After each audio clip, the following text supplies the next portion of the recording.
Good evening, everyone. I am Dr. Nicole Price, and I am so grateful that you have chosen to be here with me tonight. Every once in a while, I meet someone who I think their story is just absolutely fantastic. And today, I am bringing on someone that I met at the Paseo Stairs. And if you're not from Kansas City, you might not know what those are, but the Paseo Stairs are actually a place where we go. It's at a public school, public high school here. And there are exactly 50 stairs going down. And if you go on the other side of this beautiful landscaped space in the middle, there are 50 stairs going up. And so when you do 10 rounds, you do 1,000 stairs. And I met a woman. Her name is Rayois, but she is affectionately named Royce Martin. And I got her book that she had written, and I didn't know much about her story. All I knew was that at the stairs, she seems to be able to run up, walk down very swiftly, and doesn't seem to be losing her breath. And so I want to welcome today Miss Royce Martin. Hi, Royce. Hello, Dr. Sparks. Good evening. And I gotta tell y'all, she calls me Dr. Sparks, and I think it's fantastic. She does that because of the book I have called Spark the Heart, and I think it's cute. So I told her she could continue to call me that tonight because she probably can't remember Price in any way. And so I want to show everybody the cover of your book. It's a little unconventional. Tell us about this cover and how you picked it. Well, 6 years ago, a dear friend of mine who is an incredible artist, and she is recognized in the book, her name is Noelle Huss, who had been through some similar paths as I had been, helped me create my vision because I'm a terrible drawer. Mhm. And so when I was explaining to her what I wanted, which was from whence I came, hence the left side of the book, of the picture, better, not bitter, to the brighter, more wonderful side of me today. And Mhm. so she was able to capture. And what I want readers to understand is that when you look at the artwork, it's the story.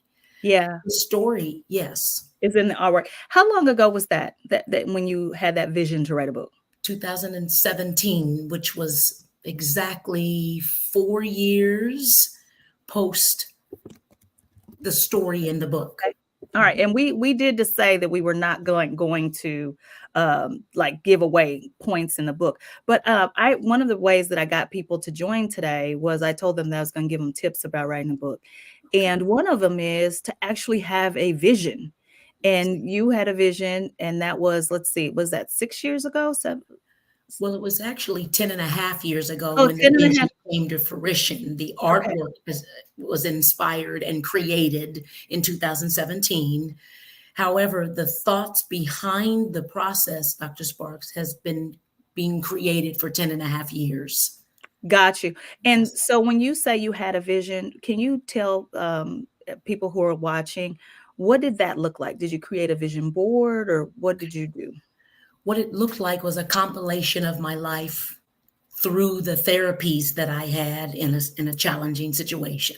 Hmm. And I was required to write it down. That Love.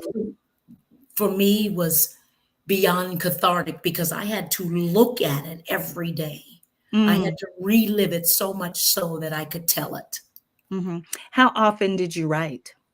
daily, Okay. 5.5 years daily. Yes.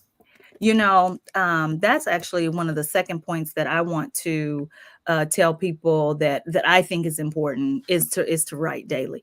I write faster than most, but I always, when I wake up in the morning, try to at least write 500 words. And people say, "Oh my gosh, 500 words!" But when I think about how much people write on social media, let somebody make them mad on social media. They're like, the finger bandits, like getting back to people. And it's like, you know what? You could repurpose that time just writing a little bit every day. Yes. So, in the spirit, Royce, of not giving away any of the content of the book, would you please just center for folks like who you are today? Because I met you today. So I think Yes. that made me like shocked when I read the book because I know you today. So can you tell us about who you are today? Absolutely. So we'll start off with being a mentor. I'm an individual who has been able to help other strong women through college. Um, I'm a mentor through my umpiring for the state of Kansas and the state of Missouri. So this is my 35th year of umpiring the sports of volleyball and senior softball. I used to do basketball. I can't keep up with the boys anymore. That is the truth. The game has gotten quicker. I am an umpire for the state where I get to mentor young ladies to respect the craft, respect the sport. When I was playing sports, Nicole, I would have killed to be able to have the opportunity to get into the WNBA or to play professional softball with Jenny Finch. And we didn't have those opportunities. And these young ladies starting in 8th grade with pitching coaches and mentors of the sports are allowed to play their sport for money. Mhm. So I get to remind them to respect the game. On top of that, for the last 10 and a half years, I've been honing my craft as an HR professional. I am now in the directorial level relative to keeping companies in line with diversity, equity, inclusion, inward promotions, staying on top of recognizing the people that have been there. Companies do not grow and succeed without the people that have been there. And so I get to consult, I get to direct companies to get it right. Okay. Okay. And then on top of that, I'm a mentor. I said mentor. I'm a caregiver for my mother who has dementia. My brother and I are the main caregivers, and that's been a labor of love to understand patience and kindness, especially as you read through my journey. Some people that I thought should be there for me were not, and she being one of them. I speak about that candidly, love her dearly, and being in that caregiver role. I'm a motivational speaker, living life on and with purpose. I've taken purpose and created an acronym that can be used in relationships, used in business, used in friendships. And it is really catching on in my motivational speaking aspects. So So that, we actually have a lot in common, and I didn't know that either, when we're at the stairs. We don't one question that I absolutely abhor, and I mean that word and as strong as I can possibly say it, is what do you do? Um, I have always hated that question. It feels like, people are trying to do a sizing up, and so I never ask it of people. Mhm. I'm more interested in, what do you do for fun, or, how do you like to spend your days, or I even like, how did you decide to do what you do? I think those are interesting. But I'm just finding out in the book that we both, work in HR in some capacity. I do a lot of leadership development, I think people know. And so it's like the different side of the house than you are. And I absolutely love public speaking. And Yes. so I do like to tell people when they write a book that they should probably be thinking about how they're going to spread the word of that book, on the stage, because oftentimes writers are more reflective in nature, not always, but oftentimes. Mhm. But if you write something compelling, now people want to hear from you. They want you to talk about it. Yes. And so, when I was reading your particular book, it was very clear to me, so thank you for sharing, that Yes. you had been, in therapy and collecting your stories along the way. Yes. Yeah, and, and you mentioned your mom, and I think I was shocked to see. I think the first you told me something like, you had to leave the stairs because you had to go care for your mother, and I remember thinking, "Wow, talk about, better not bitter," because the stories are just heartbreaking about what you experienced, and, how did you decide that you would still care for your mother after your experiences? Whew, that's a great question, and I'm honored to answer it every time because there is a distinction in individuals who sincerely love people. Mhm, And I believe that I was molded by God, and I talk spiritually to be that person. I have been a giver of myself for a long time, and I find comfort and joy in that until it's taken advantage of. mhm, And so having to go toe to toe with my mother on some very serious conversations and dialogue, and because she was always a very reserved individual, being from an abusive situation herself, didn't really know how to nurture and love and care for the way we think of that as a traditional way to be. And so it started with my journey home and us having to have a conversation where I had to look her in the eye and exclaim my disappointment in the Okay. continued betrayal. So, So you had an opportunity to recognize and understand what you were feeling, yes, and then, she, I'm assuming, listened while you were able to express how you felt about yes, things. yes. How did she respond to your expression? Categorically, my mother has always been very evasive. And Uh, so she responded, I've done the best that I can, mhm. putting the light on the good things, what she sacrificed. And that's when I made a decision that I had to let it go. I had to continue to walk in a space of forgiveness, and I Okay, had to meet her where she was at that time. I was not reaching back for the lost mother daughter gotcha. connection, and I had to meet her right now where she was. Yes.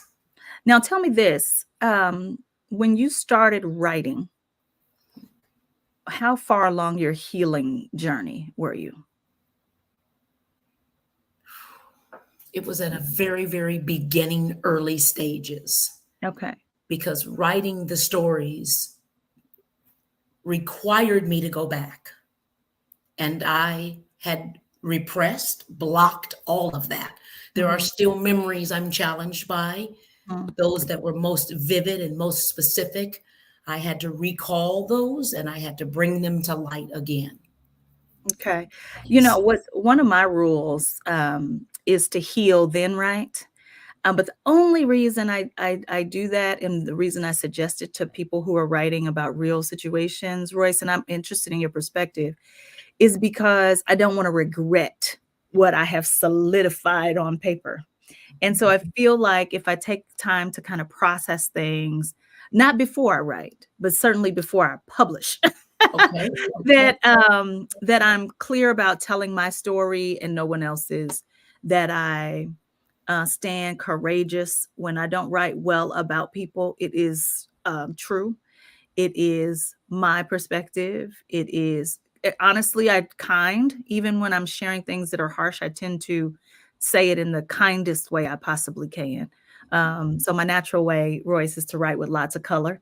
Yes. And if something is going to be harmful to someone, I usually hold back a little of that color. So I won't describe in great detail to put you in the room with them to spare them.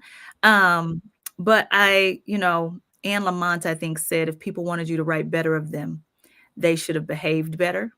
Mhm. And after I read your book, I was, because you refer to people by their initials mostly. Yes. Hmm.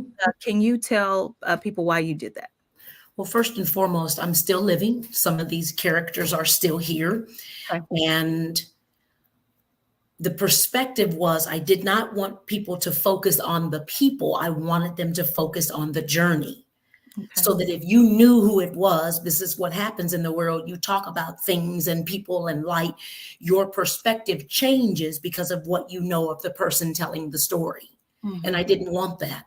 I wanted the character to be the least important. I wanted my journey through the interaction with that character to be what they hung on to. If they could relate, if they do relate, then they deal with the spade as a spade instead of making it a heart. Do you understand where I'm coming from, Dr. Got Sparks? you. That Uh-huh. was very important to me. The initials are to preserve the ugliness that has happened, Mhm. because people will change when they think they know who they know. And so I didn't want that because I've been Got it. judged. Okay. Got it. And so you didn't want people to be judged by the worst thing they'd ever done. I think that's, Brian Stevenson says that in a book called Just Mercy. If you are watching and you haven't read that book, I do fully recommend it. Who were you writing to? When you were writing, who were you imagining would buy this book, pick it up, read it?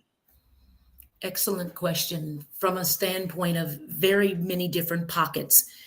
People struggling with mental health, Okay. Post-traumatic stress is downplayed. It is one of the most severe mental health issues in the world today. Mm-hmm. I was writing to a diverse group of individuals in the fact that people that live different lifestyles. Mm-hmm. I was writing to a spirit person, Mm-hmm. writing to a young girl who may be tempted to get into situations because they don't know better, but when they know better, they must begin to do better. I was writing to a group of African American women who have to stand up and continue to support each other when we have been in a world where we are blocking each other. There Mm-hmm. is so much out here for us all to grab. Stay in your lane, go get what is yours, and support others that are doing their own thing. So my genres are so diverse. Yeah, I love it.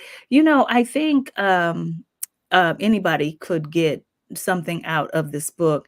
I've found myself recommending it to Black women, but I'm not sure why. Because I was on a podcast last night talking about adverse childhood experiences, or ACEs, and the trauma and what that causes us when we get to be adults. If we don't have resilient strategies, if we don't go to therapy, those kinds of things. But one point that I want to make sure that we do leave with the readers: you can't write to everybody. It's Correct. helpful for you to think about who would be the 4 or 5, half a dozen people you want to pick up your book and read it, because it will help you have a consistent voice throughout. I think many of us don't know or even realize that we code switch. I talk differently to my son than I do to you, than I did to my mother. And if sometimes I'm thinking I'm talking to my mother, and other times I think I'm talking to my great Uncle Henry, my voice will change in the way that I write. And sometimes that can be confusing to your reader. Yes. Now, if you just joined, I want you to know that I'm here with Royce Martin. She is the author of the book From Whence I Came, Better Not Bitter. And I finished this book in a little less than 90 minutes because it was an absolute page turner.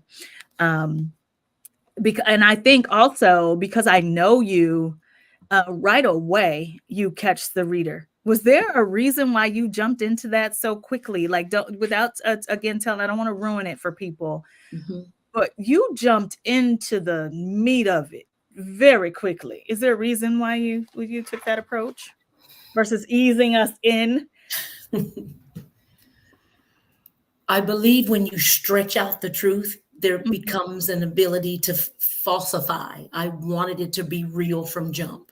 And I mhm, start from jump, coming from the womb to now. I wanted people to understand that the blocks of my life that I choose to share mhm. can be written in 10 times more detail. I wanted to draw you in so that you could understand, you know me now. Everyone that has read my story is exactly the way you perceived it. What? There would be no way. I've always been that type of person that if I didn't tell you, you would never know. And I was raised that way. What happens behind closed doors stays behind closed doors. And I believe that is a detriment, as you were saying a minute ago. An example, mothers who think that they're paying attention to their daughters. I want them to read this book.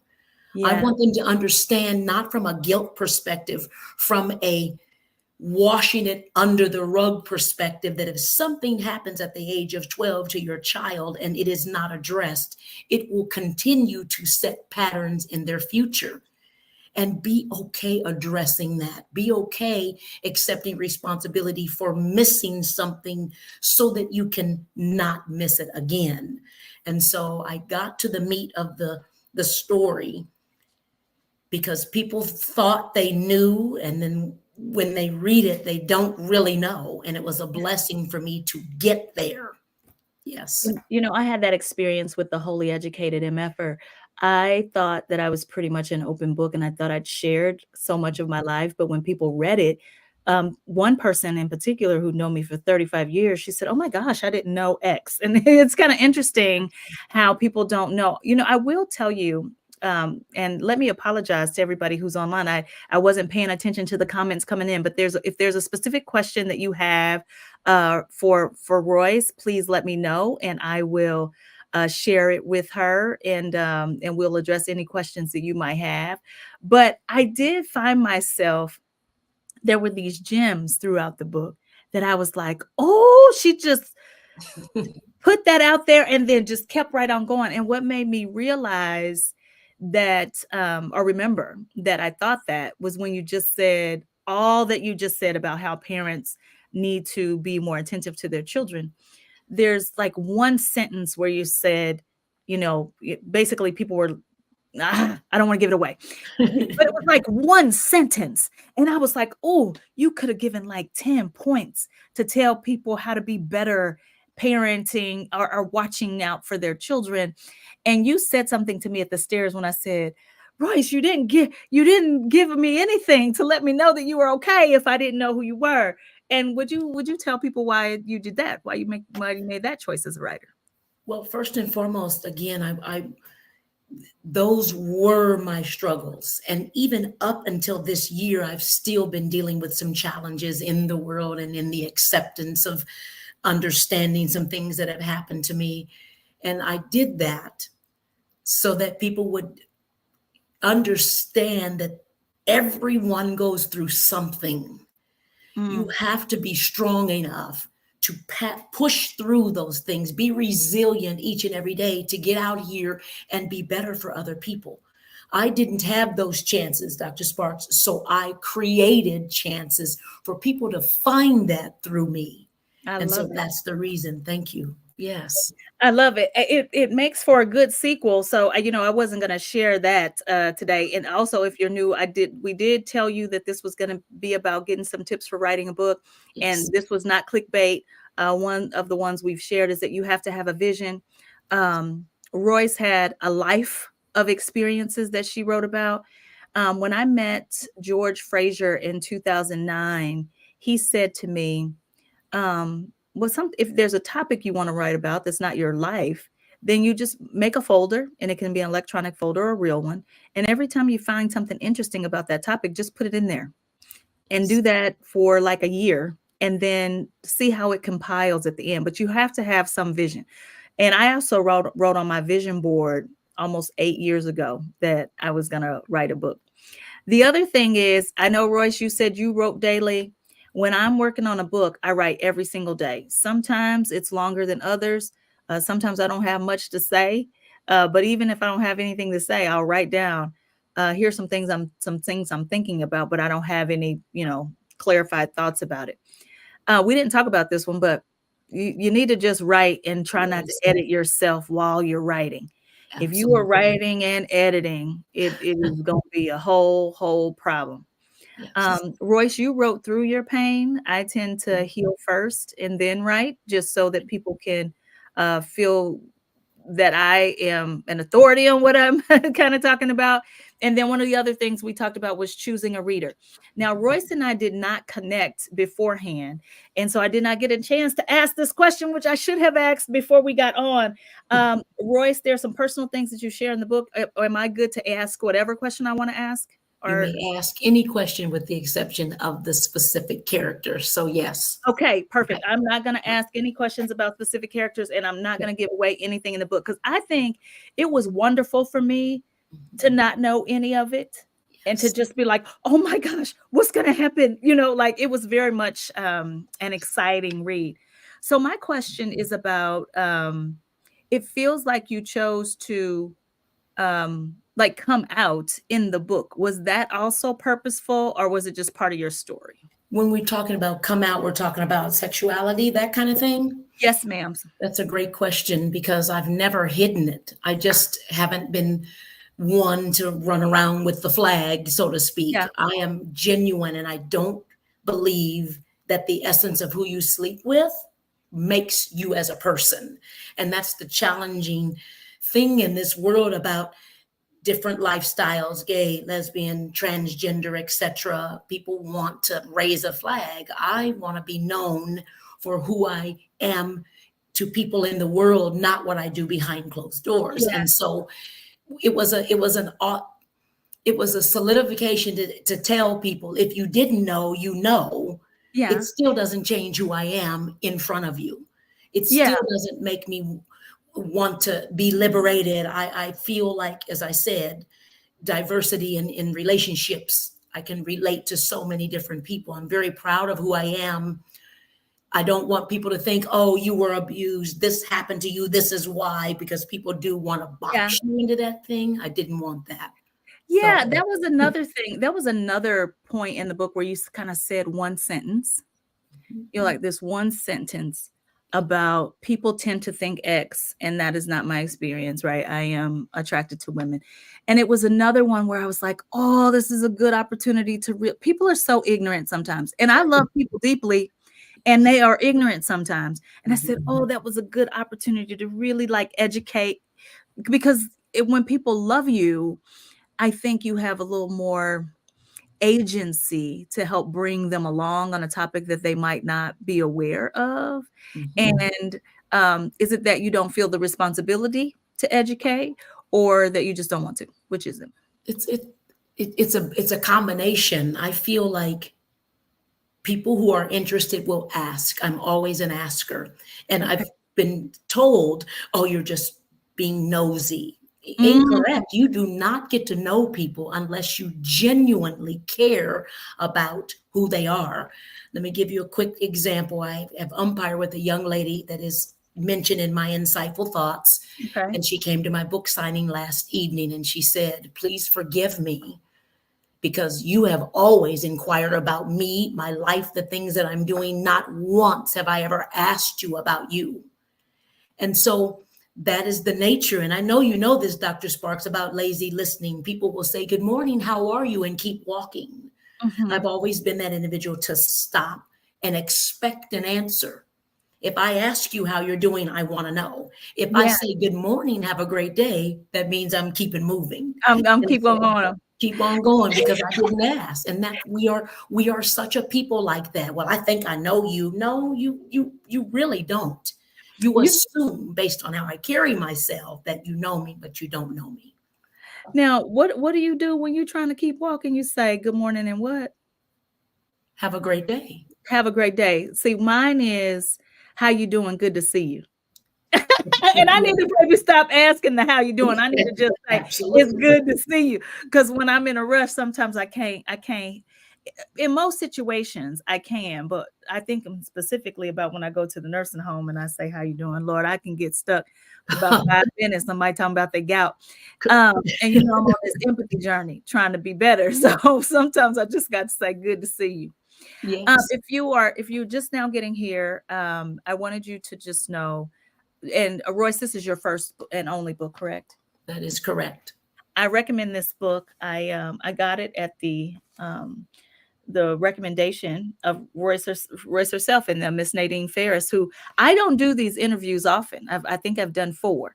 The first one was Nadine Ferris, who Yes, the slang and smoothies lady, and absolutely. then and then I did Gary Hendricks, who is my friend who spent 24 years in prison, essentially because of a drug addiction. And he was supposed to die in prison, but he got out. And then third, I did Diana Candor. And you're like the fourth person. I'm too lazy, honestly, to do all the planning. You saw how much went into trying to make sure our schedules were coordinated and all of that. So Yes. usually I roll out of bed on a Friday morning and I just go live. But I'm so grateful that Miss Nadine recommended From Whence I Came, Better Not Bitter. You can get this book on Amazon. And Royce, if you're in the Kansas City area, is doing lots of book signings. So you feel free to follow her. Her name has a very unique spelling, and it's Royce. Yes. But she is affectionately called Royce Martin, and I'm sure she'd be happy to sign your book if you come to one of her book signings. But it was important to me to have you on because reading your story was a reminder that we never have any idea of what a person has been through, what they're dealing with. Um, just be careful of the danger of a single story. I mean, all I knew was Royce who walks the stairs with her knee brace on. That's it. That's all I knew. And it feels like I know you so much better now, which kind of leads me to my very last writing tip. And that is, if you don't want to talk about it forever, don't write it. Correct. Correct. Yes. Because people are going to want to ask you about it, and they're going to feel super close to you. So you will meet people. I Yes. mean, Royce, I imagine if I lived in North Carolina or something and I'd seen your book and I read it and then I see you, I'm going to feel like I know you Hmm. because of how vulnerable you were in the book. So, um, if you don't want to talk about it, don't write it. Correct. I What other think tip would you have for people? just the tips are in that thought process is that find the worst moment in your life. If you can write about it the way you lived it, then your story is meant to be told. Mm. Find the worst moment in your life. And if you can write about it, your story is meant to be told. Because my goal is to connect Dr. Sparks with someone, reach one, teach one, who needed to hear that the struggle of abandonment, that the struggle of this and that, and all the things that we call things breathes life, that it doesn't have to consume you, and that you can be a light to others even when you've had darkness. And so I want to say thank you. First of all, I'm honored to be number 4. My number is 3, and I'm telling you, I'll take 4 any and every day. And I want to share with the listeners out here now that thank you. In the month that you've read and continued to dialogue with me, I have never felt any different. I know that I'm getting that from other individuals, and that means they need to work on themselves. I will not pick up the luggage that I dropped at the foot of the cross Hold and on. carry it. Let me, I want to stick with it. You said some people are treating you differently after they've Oh, read the book. almost definitely, sure. And it's because they Clutches thought pearls, they clutches knew pearls. me. It's because they thought they knew me. You have no clue of the shoes that I've walked in, but I've never changed my stripes anyway. And so there you Well, go. well, that's their own stuff that they have to deal with. I Correct. have a Yes. signed copy of Spark the Heart for Royce because she absolutely autographed my book and wrote the nicest message. Let me read it. It says, Nicole, aka Dr. Sparks, from from one author to another, I am honored to share my works with you. There's gratitude bigger than the sun. What I've learned from you is that we must put ourselves in others' shoes to breathe their energies. I receive this enough to chew up all the good manna, respectively, Miss Royce Martin. I really thank you very much because Yes. I look, I devoured this book from the moment I sat down with it. Listen, if any of you ever have any questions at all about writing a book, please don't hesitate to reach out. You can always find me. You can email Jocelyn at livelyparadox.com and she will get us connected. If you don't want to email, you can call and she'll get us connected. Now, let me just tell you, if you want me to be your writing partner, you're going to get mad at me because I'll be in that document trying to see if you are writing every day. And if I see some social media posts and I don't see no writing, you gonna get it. you gonna Correct. get it. And I tell people all the time, I'm fun, fun, fun, fun, fun. But I don't know if you want to work with me. I can be a little bit of a hard act to follow. Royce, thank you so much for being here with me. I am so grateful and I appreciate you so much. It looks like somebody's trying to join this little live stream, but we ain't about to let them in. I don't know who Okay. Thank you. I have no Thank idea who you. that is, but we're not going to let them in. Listen, y'all, thank you so much. We have incredible work to do, and your story needs to be told. And if you have it in your heart to write it, please do. Have All a good right. night. Good night, Dr. Sparks.